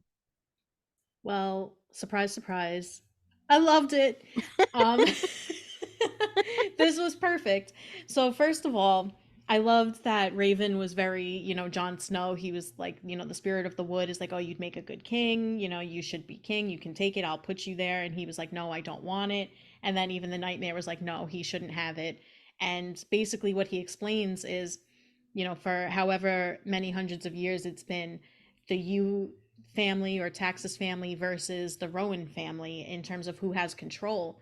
And Elm is the perfect person to rule because he's a Rowan by birth, but a Yu by heart because he was raised by the Yus, where the Rowans, his father and his brother, were cruel to him and abused him and, traumatized him.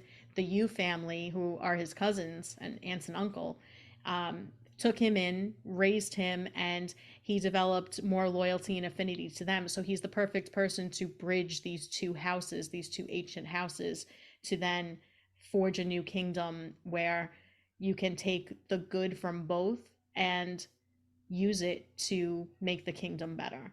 And so I thought it was the perfect decision. Of course, I love my boy Elm anyway.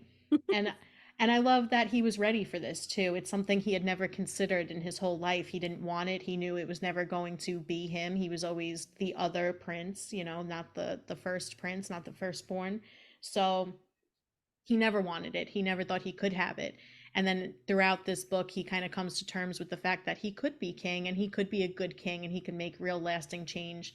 And so I loved that we saw that side by side, that he is the right person and that he was ready to take on that role as well. And I think that Taxus knew that as well. Yeah. I mean, it's made quite clear that it makes sense because Raven, I don't know what his exact title name is. I know he's the head of the Destriers. Captain of the Destriers. Right. Yeah. He's the captain of the Destriers. He doesn't want that role. He doesn't want the title. He doesn't want the power that comes along with it. He doesn't want to make those decisions because he's a good person and he doesn't want to go along with those things. So, you know, he tells the king straight up, you know, I don't want this role.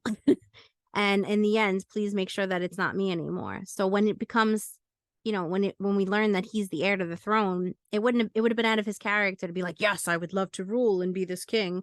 He doesn't want that. You know, he's perfect for Elspeth because I feel like they're the ones that want to take a back seat and be like out of the limelight, where obviously Elm and Ione are like made for the limelight, but in a good way, you know? So like it makes sense, everything that plays out here. And I loved the way it all unfolded. And I loved that Taxus wants this and he recognizes this and he does what's right for his descendant and not what's right for his legacy. You know what I'm saying? Like he actually is a nightmare with a heart. He's not really a nightmare. Yeah.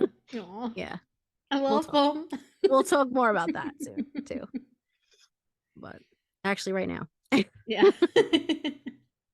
So at the end of the novel, Elspeth is finally able to regain control of her body. However, this does mean that the nightmare finally moves beyond the veil, essentially dies and finds peace. What are your thoughts on the evolution of the relationship between Elspeth and Raven with the nightmare? And how do you think Elspeth will cope without his presence after 11 years of him literally living inside her head? I mean, he's become a part of her. It's going to take time, and she's definitely going to have to heal from that. I think she's definitely, because it does mention that the mirror card, you can see spirits through it. And it's made mention that you see Taxus and his family through the card. I think Raven sees them at one point and says they're present for the wedding or something like that. Yeah. So I think that they will communicate with him. I think she's going to need that to cope because he is a part of her. And I just absolutely love the idea of, instead of him being this bad guy, this nightmare, and how it all got turned around from the first book. Instead of them hating him, they come to respect him as they get to know him and know his story. And, you know, like, I love him in the end. You don't like him at first. You think he's a nightmare. And then you find out he really isn't. You know, he was greedy. He had his moments. Obviously, he didn't put his family first in the past, but he tries to right his wrongs as much as he can. And he tries to do the right thing. And he really isn't a nightmare in the end. And I really do love the relationship and the bonds that form between these characters. And I got really sad, you know, when he waited around for Raven before letting Elspeth touch the cards. So this way she could go back to herself because he wanted to say goodbye to his descendant. I loved that.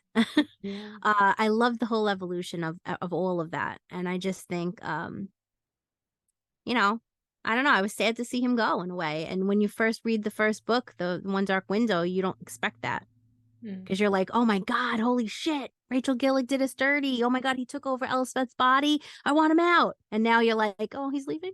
Oh. Right? It's such a crazy turn of events, but I liked it. Well done. Yeah. I never really was that upset. I never thought he was really that bad. He was funny. He was super funny, but he showed shades of goodness. So there was definitely a lot of evil in him at times and violence, but he did always show an affinity and an affection for Elspeth, and it was clear that he would do whatever he could to respect that. So I know even at the end of the first novel, he had said, like, yes, I will help Raven and I will help your friends get the twin elders so that we can cure this mist. And he follows through on that. So I really liked that. I I love the Nightmare as a character and the Shepherd King. He's a super gray character.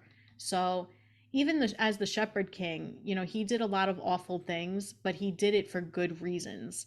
And that was the real travesty or tragedy of it all, was that he wanted to do good. Everything he did was to make things better for everyone else, but he had to keep giving up more parts of himself, and that eventually turned him into this nightmare, this monster.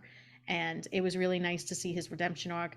In terms of his relationship with Elspeth and his relationship with Raven, I love his relationship with Raven. I thought I loved his relationship with Elspeth. Right. His relationship with Raven was the funniest thing I've ever read. Now, I don't know if it's the funniest thing I've ever read, but it was so enjoyable in this book. They were so cranky. They're like two grumps just being grumpy together and grumpy at each other. And it was just hilarious. I loved it.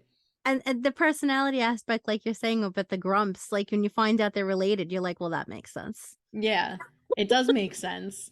But I just thought it was cute because how in the first book, the Nightmare had a little nickname for Elspeth. I think he called her Little One or something along those lines. In this book, he calls Raven Little Bird. And even though a lot of times he says it with like some derision in his voice, you could tell it's still like an affection.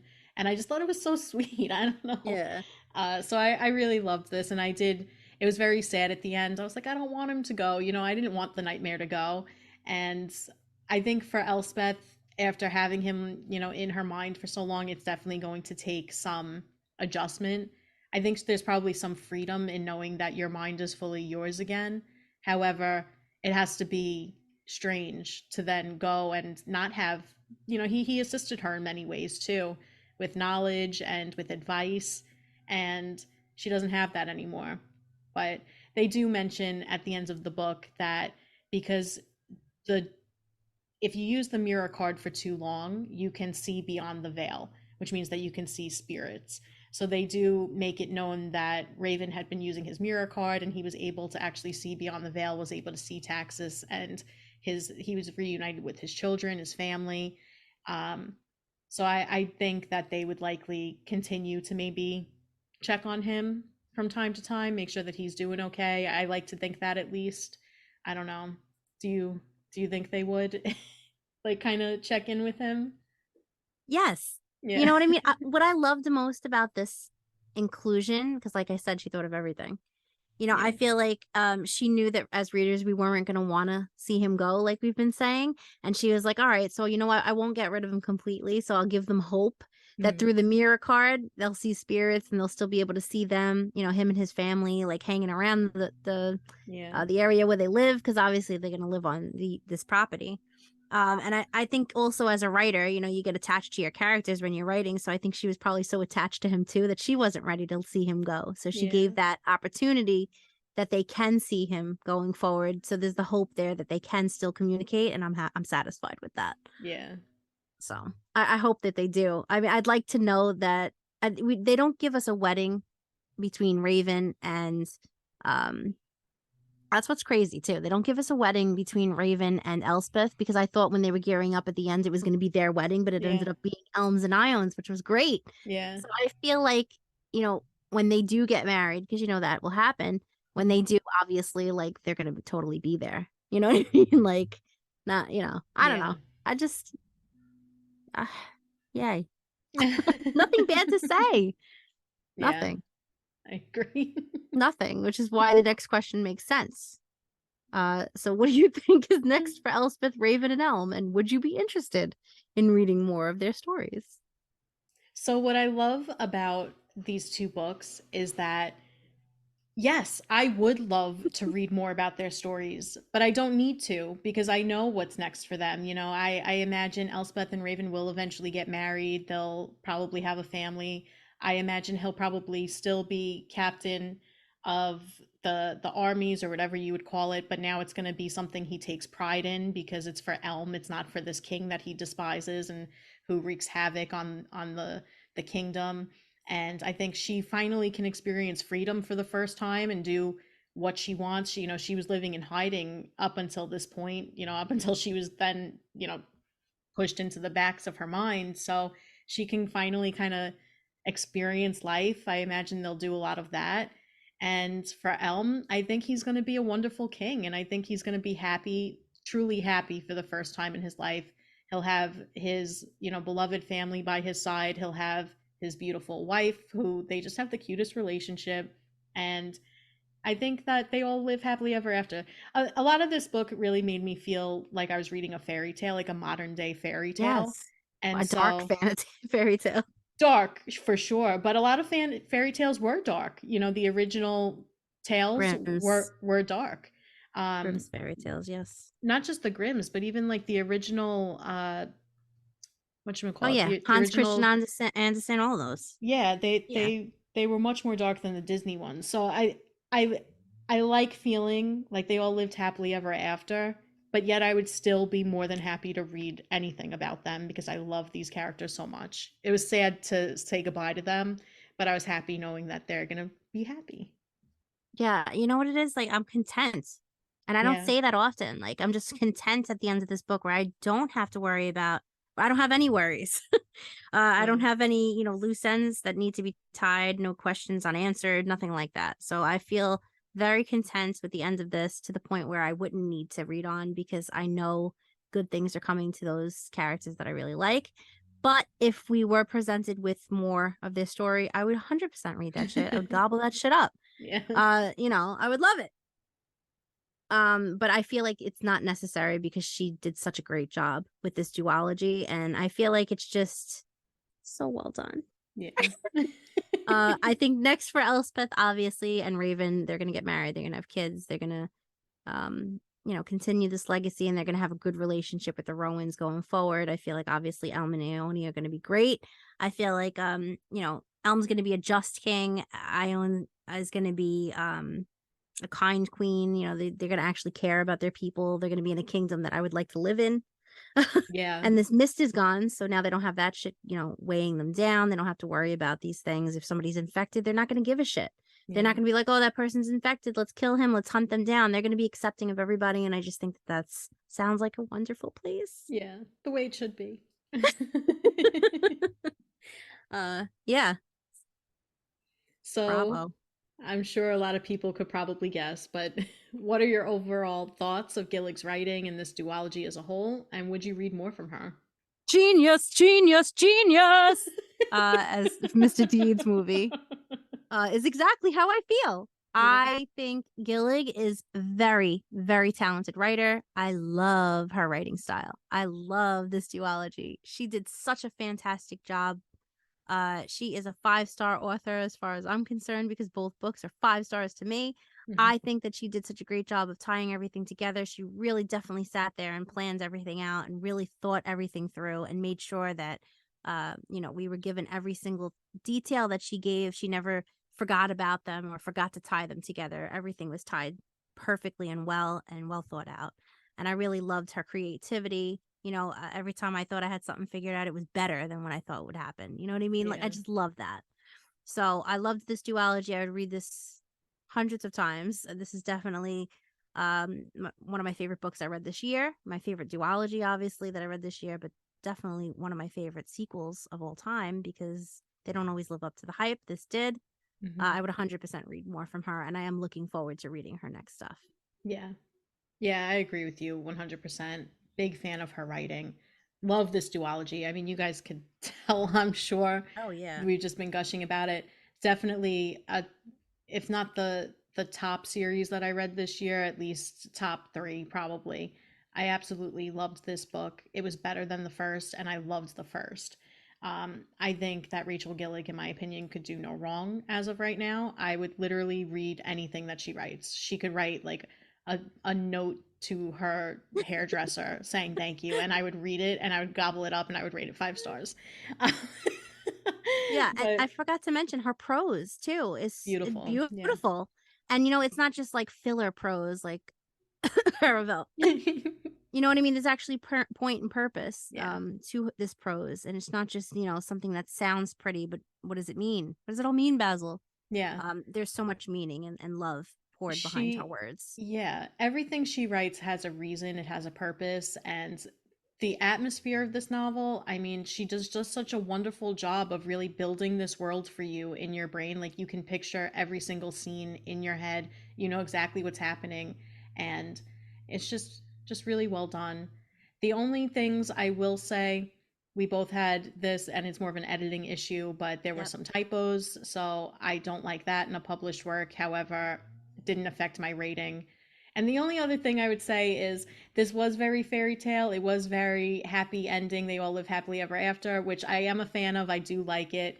However, I feel like the journey that they went on, a major character probably should have died. I didn't want them to die. And I actually, the reason I think I went on my romance binge prior to reading this is because I was afraid that I would be in tears at the end of this book. So I was glad I wasn't. But that was the only minor thing. Again, it did not affect my rating. Yeah, in And fact, I found it refreshing for once. You yeah. know what I mean? A little refreshing. But I mean, I agree. The editing was not her fault, but there was some typos. Peter's name was spelt wrong. You know, there was some other things too. It was like two thes next to each other. Like, come on, editor. All right, that's not Rachel Gillig's fault, but you gotta be on top of that stuff. And obviously, they pushed these out the press too quickly too, because I was showing Alex that on my pages there were these lines through them on the start of new chapters. Some of them had like these Ink printing lines. issue lines. Yeah, Yeah. ink lines. And that shouldn't be. You shouldn't have copier lines. Obviously, these were pushed out fast, so I get that. Obviously, there's probably a high demand for it, and that's fine. But you gotta pay attention to that. So Yeah. again, not on Rachel Gillig, and I'm not taking any points off because it's not attributed to her work. You know. But boo, we don't like that. Yeah. Yeah. All right. So what are your thoughts on the title? Two Twisted Crowns. I love the title. I love everything about these books. This book, um, I think that it encapsulates perfectly what this book is essentially about, which is the warring between two families, uh, Rowan and Taxus or slash Elm. I'm sorry, slash U. And it was basically the two twisted crowns were the crown of the Shepherd King and the crown of Prince Hoth, or the Rowan King's crown. So I think the title makes sense with the content. I think it's a pretty title. I think that it works, and I liked saying it, and I love it. I wouldn't change it. I wouldn't do it different. Yeah, I just tried to find this. It does come full circle at one point. It says two twisted crowns in the book, Yeah. just like it did with One Dark Window, and it makes sense. There's a reasoning behind her title choices. Obviously, she thinks of everything, so you know it's great. I wouldn't have changed it at all. I think it has like layered meanings too, like you know, two twisted crowns, crown having to do with your head. There's two people in Elspeth's mind, two twisted crowns, two twisted Mm. crowns between the Rowans and you know and Taxus, and then there's two twisted crowns where ravens intertwined with it too. Like it's great. Yeah. A+ on the title for me. I wouldn't have made it anything different at all. Yeah. I like the idea of it being twisted as well, in the sense that they weren't good, you know, they were bad kings and their crowns were twisted. I think that was a little symbolic as well. Yeah. The only thing I will say that now though, when I see two twisted crowns, I immediately think of two twisted tits. Because now me and Alex are calling it two twisted tits behind the scenes. We think it's hilarious. Because when I was typing out the script for this one, I put TTT instead of TTC to stand for two twisted crowns, and I was like, two twisted tits. So now it's two twisted tits, and now I unfortunately I think of that. So Yeah. now you'll think of it too. You're That's it. welcome. You're sorry. I'm sorry. You're sorry. No, no one's sorry. All You're right. So, what do you think of the cover art? Do you think it fits with the content of the book, and would you have changed anything? No, I love the cover art. I Yeah. mean, you do get like twisted everything. You get an idea of a crown happening here when it's the two trees coming together almost on the top here. You have her, Elspeth, in the middle, and you know it's her body with the nightmare really inside of her, but you have like this shadow coming out of her, which can kind of represent him as well. I just think that the cover art is beautiful and matches perfectly with the contents. It matches and mirrors perfectly with One Dark Window too. It gives that layer of that level of intrigue, and you're wondering what it's going to be about. But it does sum it up because she does, Elspeth, her body physically is really the nightmare, controlling, being the shepherd king, shepherding the trees, and perfect cover for it. Yeah, part of the story. Yeah, I have nothing else to add. I think it's a perfect cover. It's absolutely gorgeous. It's super atmospheric, just like the novel. It gives you the same feeling while you're looking at the cover that you get while you're reading it. And I love that, that it has that connection. And I have nothing bad to say about it, about anything. I love the cover so much. I like it better than the first one. And I loved the first one. Same. All right, so for the fun part, if this book could be summed up as, what would it be? First thing that comes to mind, a song. A song. I don't know why, but this is just what first came to my mind. But you know that song, Two Princes? 1, 2, princes stand before you. Yeah. Go ahead now.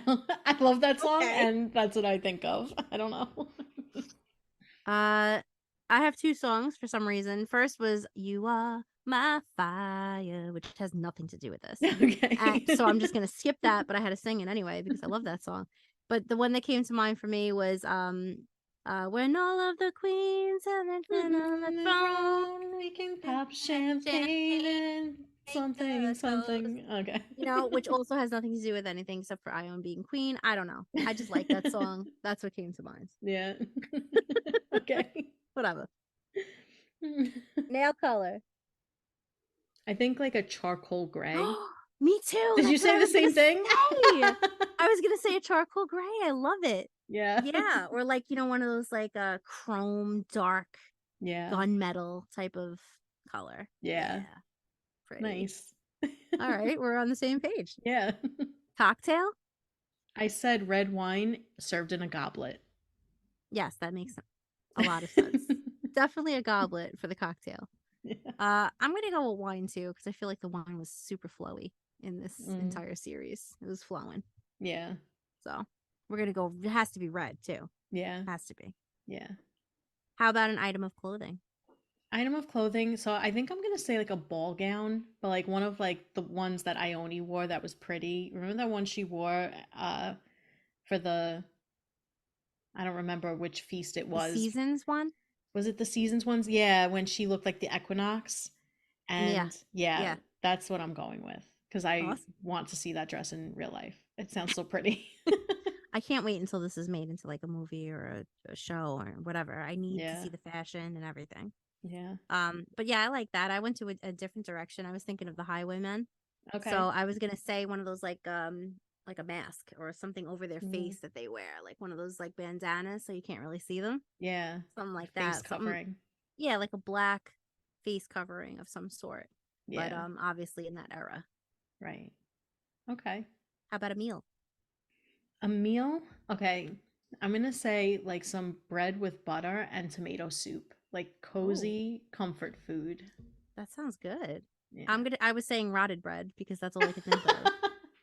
Okay. So we both had bread on the brain, which is cool. Yeah. What about an animal? This is a good one. Yeah. I guess a raven. I know. You said raven last time. Did I say raven last time? Yeah, because I think you might have also said or a horse last time. I don't know. Probably. I'm gonna say a fox because I feel like Elm is cunning like a fox. Okay. I like that.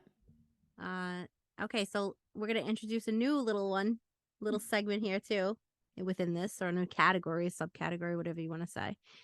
Fan casting. So who would we cast in these roles if we could think of anybody?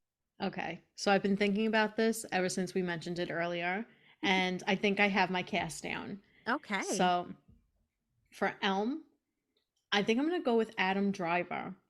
Very tall, except he would have, lighter eyes and lighter hair, but I think I get that that vibe from him, that kind of sarcastic and like tall, like I don't know. That's what I'm going with.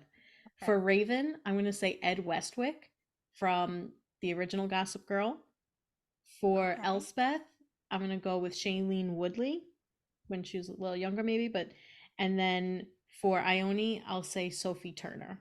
Okay. That is very in depth. Oh, sorry. All right. So for Elma, I was thinking Theo James. I love Theo James. Okay. And I could picture him in the role being sarcastic and just super hot, you know? Yeah. For Raven, I'm not sure. I mean, I feel like Raven is a little more subdued. I would say maybe he is I don't know. I don't want to say Zac Efron. He's too pretty for the role. He is too pretty. He's too pretty. I want to say Tom Hiddleston, the guy that plays Loki, because he's also hot. I can see that. Yeah, let's say him. And then Elspeth, I feel like dark hair. Maybe who has dark hair in the movies? I don't know. I was also thinking of Nina Dobrev. I don't know. Did you ever watch The Vampire Diaries? No. Oh, she has dark hair, and she kind of gives me that Elspeth feel a little bit. I don't know. Who else? I was thinking Zoe Kravitz, maybe. Oh, okay. She's, I don't know. I feel like she would be good in the role. Or I feel like, right, because she's, she's like petite, but I feel like she might encapsulate her. She's a little spunky. Yeah. Or who's the cute girl too that plays Wednesday on Netflix? Oh, yes. Ortega, yeah. She would be cute in the role too. Okay. And then for Hoth, he's got to be hot, but he's got to be the worst, obviously. So it can't be somebody we love because I don't want to see him as like a guy we hate. Okay. He's got it. Who's hot? Who could play that role? Who's hot but we hate? Yeah. No, that we don't. We could sacrifice. That we could sacrifice. Jeez. You know who could play him? You know who I'm picturing now? Chris Evans. I don't know why. Okay. Chris Evans can be hot. All right. That's fine with me. Yeah, because I feel like he's never been in a role where I absolutely despise him, and I'd like to see him play that role. Okay. Yeah. All right. And as for the Nightmare, I don't know, because he's going to be CGI. Maybe Maybe he'll have Harrison Ford's voice. Oh, okay. All right. So I think... Do we even have to answer this question? I know. I was just going to say that, but I think we already know. But would you scoop or skip, and how many golden scoops would you give it? Obviously, I would skip it and give it 0 stars because I hated it. No. 5 stars from me. I would 100% scoop this. If you haven't already, please read this duology if you like fantasy and you like that dark fantasy and you like the little bit of romance thrown in there. Love this series. For me, it's 100% scoop, and 5 stars. I have absolutely nothing bad to say. I love Rachel Gillig's writing. I love her prose. I love her storytelling. I think she's a master storyteller, and she's up there now on one of my favorite authors. So there you go. Yeah, okay. I agree with you 100%. This is a giant scoop for me. This is all the scoops. I want all the scoops of this book, this series, duology. 5 golden scoops for me. And I don't have anything bad to say about this book. The minor complaints that I had don't affect my rating, the reading experience, or anything about the book whatsoever. So this is perfect. One of my favorite. It's one almost of my perfect. favorite books I've read this year and read in a while. Period. Yeah, this will be one of my favorites for a long time to come, and I think I will reread this at some point, and I think I'll love it just as much when I do. So yeah, definitely go out and read it. Love it. Enjoy. Yeah. We had a good conversation. Just a reminder to stay after the episode for some bloopers and bonus content. Next Tuesday, November 14th, we'll be reading and reviewing Belladonna by Adeline Grace. Join us then as we discuss the introduction to the dark fantasy series, and then join us again this Thursday, November 9th, for another Poddy episode. And don't forget to mark your calendar for our next Book of the Month episode, which will air on Wednesday, November 29th. We'll be reading and discussing There by Tommy the Orange. And be on the lookout for the next bonus-ode on November 20th. We'll be reviewing Britney Spears' newly released memoir, The Woman in Me. If you haven't read the upcoming books but would like to, head on over to the link in our bio and get a copy for yourself so that you can participate in future discussions. You don't pay anything extra, but if you make a purchase using our link, we get a small commission, so thank you so much for supporting us. If you enjoy listening to our podcast, it would really mean a lot to us if you would leave a positive review on Spotify, Apple, or whichever streaming service you use. We would really appreciate it also if you could spread the word by telling friends and family about our podcast. And of course, we want to say thank you to all of our listeners. We really appreciate each and every one of you. We also want to remind everyone to be on the lookout for our live events on TikTok. Yep, we'll be doing some live events soon, and we will post upcoming dates on our socials. If you're just tuning in, this is what you can expect from our podcast. We're going to be releasing new episodes every Tuesday and Thursday, so be sure to check out our socials for updates and also some bonus content.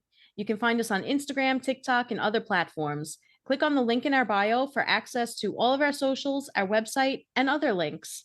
We encourage you to reach out to us with thoughts, ideas, questions, and feedback. You can email us at bookswithcooks@gmail.com. You can also find our full book reviews on Goodreads. These links will also be available at the link in bio. If no one told you today, you're important and valued. You belong here. You're doing great, and we believe in you. Now let's turn the page and put a fork in it, because we're done with this one.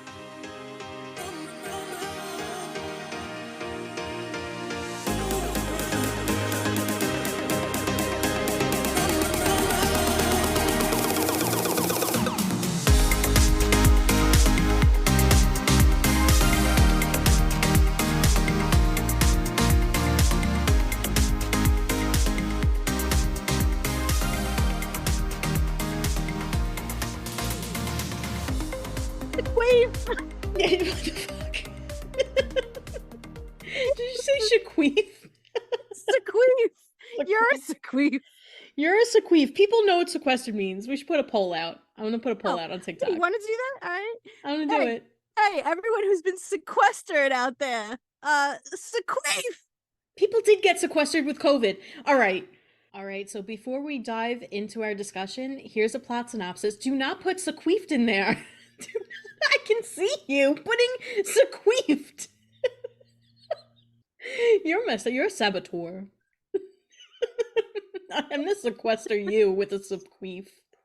You're a saboqueef. Saboqueef. Your glasses were all over the place. All right. Let's tell you what the sequeefle is all about. Oh my god. The sequel. The sequeakle. The sequeefle. Elsqueef. Shut up. Stop. Elsqueef. Oh. You guys suck. Thanks for listening to my mommy and Aunt Alec. Bye.